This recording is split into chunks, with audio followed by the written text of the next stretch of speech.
दोस्तों आज 26 अक्टूबर 2022 को डाबर इंडिया लिमिटेड ने अपने क्वार्टर 2 के फाइनेंशियल रिजल्ट को पब्लिश कर दिया है और इसके साथ साथ बोर्ड ऑफ डायरेक्टर्स ने ₹2.50 पर इक्विटी शेयर का इंटरिम डिविडेंड भी डिक्लेयर कर दिया है।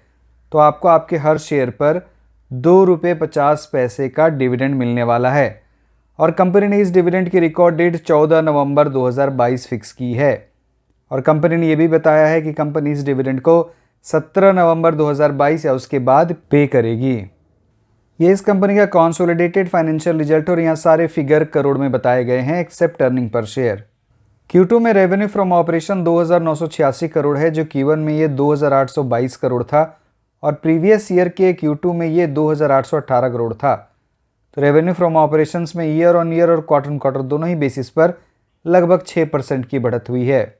Q2 में टोटल इनकम 3,110 करोड़ है जो प्रीवियस क्वार्टर में ये 2,923 करोड़ था और प्रीवियस ईयर के Q2 में ये 2,930 करोड़ था।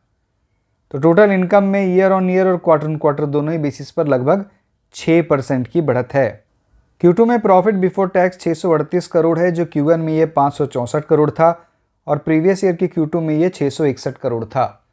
तो प्रॉफिट बिफोर टैक्स में ईयर ऑन ईयर बेसिस पर 3.5% की कमी हुई है, लेकिन क्वार्टर ये 13% बढ़ा है।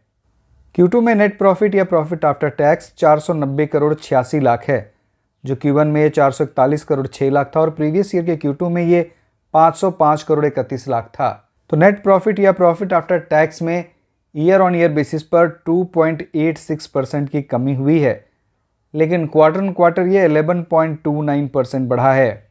Q2 में डायलूटेड EPS ₹2.76 है जो Q1 में ₹2.48 था और प्रीवियस ईयर के Q2 में ये ₹2.85 था।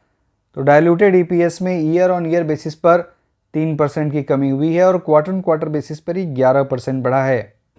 Q2 में कंसोलिडेटेड EBITDA 601 करोड़ है जो Q1 में 544 करोड़ था और प्रीवियस ईयर के Q2 में ये 621 करोड़ था। तो EBITDA में ईयर ऑन ईयर बेसिस पर लगभग 3% की गिरावट हुई है, लेकिन क्वार्टर ये 10.5% बढ़ा है।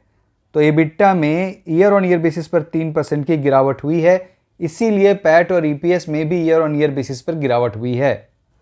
और अगर हम लोग इस EBITDA के मार्जिन को देखें तो Q2 में ये 20.12% है जो Q1 में ये 19.26% था और प्रीवियस ईयर के Q2 में ये 22.03% था।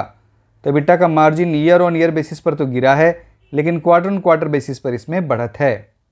तो दोस्तों हम लोगों ने देख लिया कि इस कंपनी का रेवेन्यू फ्रॉम ऑपरेशन तो ईयर ऑन ईयर और क्वार्टर दोनों ही बेसिस पर 6% बढ़ा है, लेकिन इस कंपनी का पैट, EPS, EBITDA और EBITDA के मार्जिन में ईयर ऑन ईयर बेसिस पर थोड़ी गिरावट हुई है, लेकिन क्वार्टर बेसिस पर इसमें बढ़त भी है।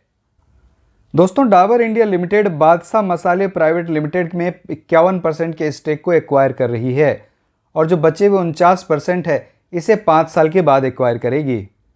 और दोस्तों इस 51% का जो कॉस्ट ऑफ एक्विजिशन है वो है 587.52 करोड़ लेस प्रोपोर्शनेट डेट।